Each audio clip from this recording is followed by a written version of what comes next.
Hello साथियों, स्वागत है आपका त्रिशर्ण महाविहार यूट्यूब चैनल पर। आज की इस वीडियो में हम लोग भारत के संविधान की आलोचना को पढ़ने वाले हैं। हम जानते हैं कि संविधान सभा के सदस्यों के द्वारा भारत का संविधान बनाया गया और इसे अंगीकार भी किया गया, लेकिन संविधान सभा के ही कुछ सदस्य और कुछ बाहरी लोग भी संविधान की आलोचना कुछ आधारों पर करते हैं। तो उन आधारों को जानेंगे, उसके पक्ष और विपक्ष में भी बात करेंगे। तो पहली आलोचना क्या है? पहली आलोचना है उधार का संविधान। आलोचक कहते हैं कि भारतीय संविधान में नया और मौलिक कुछ भी नहीं है। वे इसे उधार का संविधान या उधारी की एक बोरी अथवा एक हौच पौच कॉन्स्टिट्यूशन या दुनिया के संविधानों के लिए विभिन्न दस्तावेजों की पैबंदगिरी यानी पैचवर्क आदि कहकर संबोधित करते हैं। तो पहले इसको लिखते हैं, उसके बाद से इसके विपक्ष में बात करेंगे। ठीक है। लेकिन ऐसी आलोचना पक्षपातपूर्ण एवं अतार्किक है। ऐसा इसलिए कि संविधान बनाने वालों ने अन्य देशों के संविधान से जो भी आवश्यक तत्व लिए उसको भारतीय परिस्थिति के अनुसार संशोधित करके लिया। ऐसे ही नहीं कि बस वहां से कॉपी किया और यहां पेस्ट कर दिया। भारत की आर्थिक स्थिति, भारत की सामाजिक व्यवस्था, भारत का इतिहास, इन सभी चीजों को देखकर उसमें जो भी उचित संशोधन हो सकता था उसको संशोधित करके ही लेने का काम किया गया। यानी भारत की परिस्थितियों में उनकी उपयोगिता के आधार पर उनकी कमियों को दरकिनार करके ही स्वीकार किया गया है ना। ये बात है, ध्यान रखिएगा। भारत का संविधान उधार का संविधान है। इस बात का, इस आलोचना का जवाब देते हुए डॉक्टर अंबेडकर ने संविधान सभा में कहा कि कोई क्या इस बात को पूछ सकता है कि इस समय दुनिया के इतिहास में बनाए गए संविधानों में नया कुछ हो सकता है? 100 साल से ज्यादा समय हो गया जब दुनिया का पहला संविधान बना। अब जानते हैं कि दुनिया का पहला संविधान अमेरिका का बना हुआ है और अनेक देशों ने अमेरिका के संविधान का अनुसरण कर अपने अपने देश का संविधान बनाया और अमेरिका के संविधान को छोटा कर दिया। कुछ न कुछ चीज जोड़ते गए और धीरे धीरे उनका संविधान बड़ा होता गया और अमेरिका का संविधान छोटा हो गया। किसी संविधान का विषय क्षेत्र क्या होना चाहिए यह पहले ही तय हो चुका है। उसी प्रकार किसी संविधान के मूलभूत तत्वों की जानकारी और मान्यता आज पूरी दुनिया में एक है कि भाई संविधान में समता की बात होनी चाहिए, समानता होनी चाहिए, बंधुता होनी चाहिए, लोकतंत्र होना चाहिए। ये पूरी दुनिया में एक है। इन तथ्यों को ध्यान में रखते हुए सभी संविधान के मुख्य प्रावधानों में समानता दिख सकती है। डॉक्टर अंबेडकर जवाब देते हैं कि भाई सभी संविधान के जो मूल तत्व हैं वो एक समान दिखाई देंगे। समता, समानता, बंधुता, लोकतंत्र सब में दिखाई देगा। केवल नया चीज क्या हो सकता है? डॉक्टर अंबेडकर ने कहा कि सिर्फ नया चीज क्या होगा? जो भी नया देश अपना संविधान बना रहा है, पूर्ववर्ती संविधान में जो कोई दोष है उसको दूर करेगा, उसकी अच्छाइयों को तो जरूर स्वीकार करेगा। तो कोई ये आरोप लगा रहा है कि भारत का जो संविधान है अन्य देशों के संविधानों की हूबहू नकल है, इसका मतलब यह हुआ कि संविधान को उसने ठीक से अध्ययन नहीं किया है। यानी यह उसका दोषारोपण संविधान के ठीक से अध्ययन पर आधारित नहीं है। इस बात को डॉक्टर अंबेडकर कहते हैं कि उसने ठीक से पढ़ा नहीं है। दुनिया के तमाम देशों के संविधान को पढ़े। जैसे आप जानते हैं भारत का संविधान लिखने के लिए 60 देशों का संविधान पढ़ा गया। तो पढ़ेगा तो जो मेन जो अच्छाइयां हैं वो कॉमन दिखाई देगी दुनिया के तमाम संविधानों में, और वही चीज भारत के संविधान में है तो उसमें कुछ अलग नहीं है। उसको फोटोकॉपी आप नहीं कर सकते। वो अच्छाइयां है यहाँ पे, लेकिन भारतीय परिस्थितियों को देखते हुए उसको रखा गया है। यहाँ की राजनीति, यहाँ का इतिहास, यहाँ की समाज व्यवस्था, यहाँ की विविधता को देखते हुए यहाँ के पर्यावरण में अनुकूलित हो जाए, इस आधार पर उसको रखने का काम किया गया है। ठीक है। उसके बाद दूसरी आलोचना की बात करेंगे हम बेटा। संविधान की दूसरी आलोचना है कि 1935 के अधिनियम की कार्बन कॉपी। आलोचकों ने कहा कि संविधान निर्माताओं ने बड़ी संख्या में भारत सरकार अधिनियम 1935 के प्रावधान भारत के संविधान में डाल दिए। इससे संविधान 1935 के अधिनियम की कार्बन कॉपी बनकर रह गया। एन श्रीनिवासन का कहना है कि भारतीय संविधान भाषा और वस्तु दोनों ही तरह से 1935 के अधिनियम की नकल है। ब्रिटिश संविधान वेता सर आइवर जेनिंग्स ने कहा कि संविधान भारत सरकार अधिनियम 1935 से सीधे निकलता है, जहां से वास्तव में अधिकांश प्रावधानों के पाठ बिल्कुल उतार लिए गए हैं। संविधान सभा के सदस्य पी.आर. देशमुख, उन्होंने भी टिप्पणी किया कि संविधान अनिवार्यतः भारत सरकार अधिनियम 1935 ही है, बस जो है इसमें वयस्क मताधिकार जोड़ दिया गया है। इस तरह से आलोचक जो है आरोप लगाते हैं, आलोचना करते हैं। इसका खंडन भी किया जाएगा। पहले इसको लिखते हैं हम लोग। भारत का संविधान 1935 के अधिनियम की कार्बन कॉपी है। इस आलोचना का उत्तर देते हुए डॉक्टर अंबेडकर संविधान सभा में कहते हैं कि जहां तक इस आरोप की बात है कि प्रारूप संविधान में भारत सरकार अधिनियम 1935 का अच्छा खासा हिस्सा शामिल कर लिया गया है, इसके लिए मैं क्षमा याचना नहीं मांगूंगा। प्रारूप संविधान, डॉक्टर अंबेडकर प्रारूप समिति के अध्यक्ष थे और उनका काम था प्रारूप तैयार करना, और प्रारूप तैयार जो करके ले जाते थे उस पर संविधान सभा में डिस्कशन होता था, तर्क होता था। फिर जो है जो मानने वाली बातें थी, जो स्वीकार करने वाली बातें थी, उसको स्वीकार किया जाता था। तो वहां आरोप लगा तो उन्होंने कहा कि मैं इसके लिए क्षमा नहीं मांगूंगा। क्यों भाई? क्योंकि ये तो भारत सरकार अधिनियम 1935 जो अधिनियम था वो भारतीय को लिए ही तो लिखा गया था। और वो कहते हैं क्या कि उधार लेने में कोई लज्जा नहीं है, इसमें साहित्यिक चोरी नहीं है। यदि अच्छी बातें लिखी गई हैं या भारतीयों के विकास की बातें लिखी गई हैं, उन्नति की बातें लिखी गई हैं, तो फिर उसको रखने में क्या दिक्कत है? इसको साहित्यिक चोरी नहीं कहेंगे, क्योंकि संविधान के जो मूल विचार हैं उस पर किसी का एकस्व अधिकार नहीं है, पेटेंट राइट नहीं है। डॉक्टर अंबेडकर इस बात को कहते हैं। भाई, जो संविधान के मूल विचार हैं, समता, समानता, बंधुता, लोकतंत्र, देश में रहने वाले लोगों का उन्नति हो, उत्थान हो, सर्वांगीण विकास हो, उस पर किसी का पेटेंट राइट थोड़ो है, वो तो सबके लिए है। तो जो है इस तरह से डॉक्टर अंबेडकर क्या करते हैं, इस आरोप का कि 1935 के अधिनियम की कार्बन कॉपी है भारत का संविधान, इसका खंडन करते, इसका जवाब देते हैं। ठीक है, इसका भी स्क्रीनशॉट आप ले लीजिए।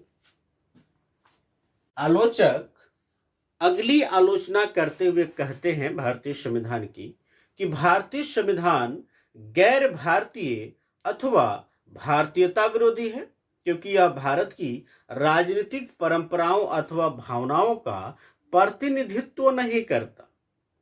उनका कहना है कि संविधान की प्रकृति विदेशी है, जिससे यह भारतीय परिस्थितियों के लिए उपयुक्त नहीं है, अनुपयुक्त है एवं अकारण है।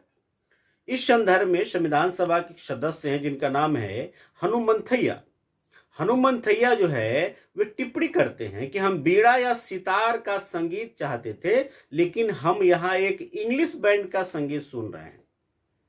ऐसा इसलिए कि हमारे संविधान निर्माता उसी प्रकार से शिक्षित हुए, वे आरोप लगाते हैं। उसके बाद से लोकनाथ मिश्र जी क्या कहते हैं आरोप के तौर पे, उसको भी लिखेंगे। पहले मैं इसको लिख रहा हूं। एक अन्य संविधान सभा सदस्य लोकनाथ मिश्र संविधान की आलोचना करते हुए इसे पश्चिम का दासवत अनुकरण बल्कि पश्चिम का दासवत आत्मसमर्पण कहते हैं। एक और भी संविधान सभा सदस्य हैं जिनका नाम है लक्ष्मी नारायण साहू। उनका कहना था कि जिन आदर्शों पर यह प्रारूप संविधान गढ़ा गया है, भारत की मूलभूत आत्मा उनमें प्रकट नहीं होती। यह संविधान उपयुक्त सिद्ध नहीं होगा और लागू होने के फौरन बाद ही टूट जाएगा। इस तरह से लोग आरोप लगाते हैं। इन बातों को भी आप लिखते रहेंगे, लिख लेंगे। अब इसका जो है आप खंडन कैसे करेंगे, और खंडन को भी जरूर आप लिखिएगा। सबसे पहले कि जो लक्ष्मी नारायण साहू ने कहा कि लागू होते ही टूट जाएगा, आज तक तो संविधान नहीं टूटा, नहीं खत्म हुआ, और आने वाले कितने हजारों लाखों वर्षों तक चलते रहेगा, इसका भी हम अंदाजा नहीं लगा सकते। दूसरा, लोकनाथ मिश्र ने कहा कि ये तो पश्चिम का दासवत अनुकरण, बल्कि जो है पश्चिम को दासवत आत्मसमर्पण है। तो भाई हम दास स्वरूप उसको आत्मसमर्पण थोड़ा करें। नहीं, पश्चिम में यदि विचारधारा आ गई है समता समानता की, बंधुता की, लोकतंत्र की, जो कि भारत का धरोहर था, और वो पश्चिम के देश उसको लेके चल रहे हैं, तो उसको स्वीकार करने में क्या दिक्कत है? आप क्या चाहते हैं, मनुस्मृति लागू हो जाए? आप क्या चाहते हैं कि जातीय भेद रहे, वर्ण व्यवस्था लागू हो जाए? ये जो हनुमंथैया जी आरोप लगाते हैं कि हम वीणा या सितार का संगीत चाहते थे, लेकिन हमको इंग्लिश बैंड सुनने को मिल रहा है, और ऐसा इसीलिए कि संविधान निर्माता जो है वहीं पर शिक्षित हुए। तो डॉक्टर अम्बेडकर विश्व स्तर के विद्वान थे, और डॉक्टर अम्बेडकर इतिहास विशेषज्ञ, समाज विशेषज्ञ, विधि विशेषज्ञ, अर्थशास्त्र विशेषज्ञ, तमाम चीजों को समाहित किए हुए थे। तो जानते थे कि भारत का धरोहर है बहुत स्वर्णिम है, विश्वगुरु रहा है यह देश। यदि हम कोट पैंट टाई पहन रहे हैं तो हम विदेशियों का अनुसरण नहीं कर रहे हैं। भारत जो है दुनिया को पढ़ाने का काम किया है, दुनिया को मार्गदर्शन देने का काम किया है। भारत में व्यापार का केंद्र रहा है सिंधु घाटी सभ्यता, जहां पे देश विदेश से लोग आते थे व्यापार करने के लिए। एक शहरी सभ्यता, एक विकसित सभ्यता थी। हमारा देश गांव का देश है, ऐसा प्रचारित किया गया। ऐसी बात थोड़ा है कि हम बस धोती कुर्ता या फटे गंजी में ही रहेंगे तो हम भारतीय नजर आएंगे,